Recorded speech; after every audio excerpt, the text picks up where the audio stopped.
What's up guys, Be By Mash UK, Speed VR with another video for you. We got a little glass of wine and we've got some of my favourite sweets. Lovely. Right, fixing the helmet cam, frames drop.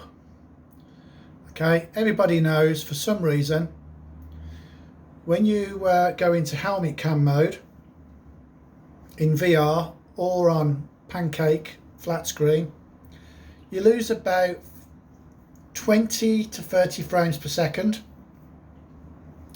and I think I've sorted it.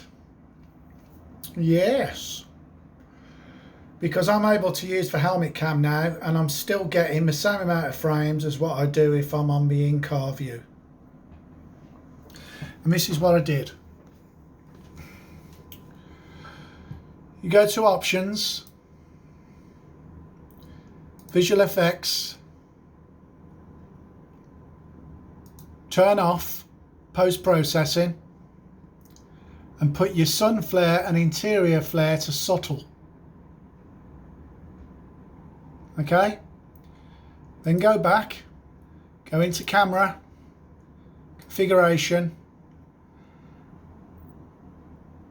make sure show helmet is on, but turn off helmet depth of field. Once you've done that, quit the game, which I'm not going to do, come back in, visual effects, and turn back on post-processing filters if you want. Okay, but don't touch the sun flare, because I think what's happening is a combination of two things. The sun flare is requiring further processing, quite a bit of frames per second, because of the helmet cam. That's my theory. The other theory is when you turn off post-processing, exit the game, start the game, something is being written to a config file somewhere. Because I thought to begin with, it's just for post-processing. Having that off gives you those frames per second that you need, but that's not the case. If you turn post-processing back on, which I like to have on, I can still use the helmet cam and I don't lose any frames per second. So give it a go. Shall we go over it again? Okay, so you go into visuals and you turn off post-processing. You put your exterior and interior lens flare, sun flare, sorry, to subtle. Come back out, go into camera, show helmet cam on, but turn off depth of field. Come back out, exit. That's it. That is it. Then start up the game and lo and behold, you won't lose any frames per second when you go into helmet cam. Happy? Well, I am, because I love the helmet cam, especially because of the audio, not just the sense of immersion with the helmet on. That's brilliant in VR.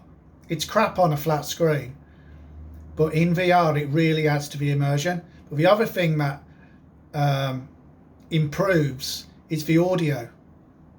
You get a real sense of you being in the car, because all the sound is like dulled out a little bit, and it's got like a real meaty, echoey sound to it.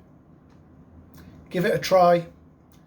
You know what I'm talking about as soon as you put it on. So that's it. Quick video for you. I think that's it for now. Yeah, I've pissed around with this game now for a week using the 3090 and the G2. So it's time to just accept the settings for this title, because you're not going to get any better unless Reza work on the optimization for VR, and they've already done that to some extent, to be honest with you. Automobilista 2 runs better in VR than what Project Cars 2 does, so that's why it's my sim of choice at the moment. Although I am really getting back into Assetto Corsa with the Soul mod in VR, mainly because you can run it at 100% Steam resolution. So I'm going to do another video on that later on. I've got some tweaking to do, and yeah, I'm sure to look out for another video on that one. While I'm here, I'll just show you what my final settings are for Automobilista 2. I know you're laughing at me. Every time I say final, it don't mean shit, to be honest. Right, there's my Steam settings for Automobilista 2. 50% render resolution.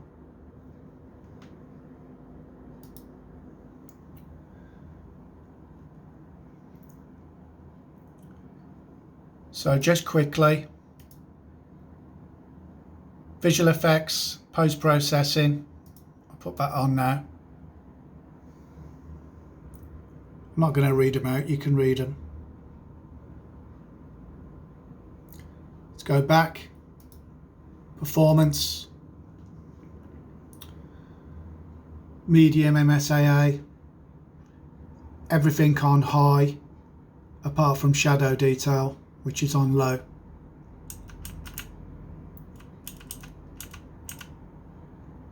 And particle density ultra. Those are my settings, and I am not changing them anymore. Okay, I've got, like, you know, you're either a gamer or you're a messer, and I'm a bit of a messer, and it's time for me to become a gamer again, because you know,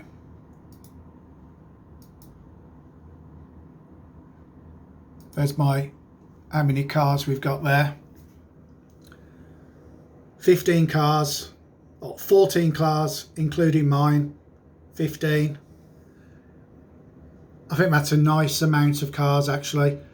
I think once you start going over 10 cars, especially if you're on ultra, you start to lose frames. So I can't see a difference between ultra and high, so I may as well have more cars on the screen for a little bit more action. So those are my settings, just to recap. So there you go, no more messing, that's it. I'm now going to start messing with Assetto Corsa and get that looking the best it can, and share my settings with the world. Okay, hope that was of help to someone. Later.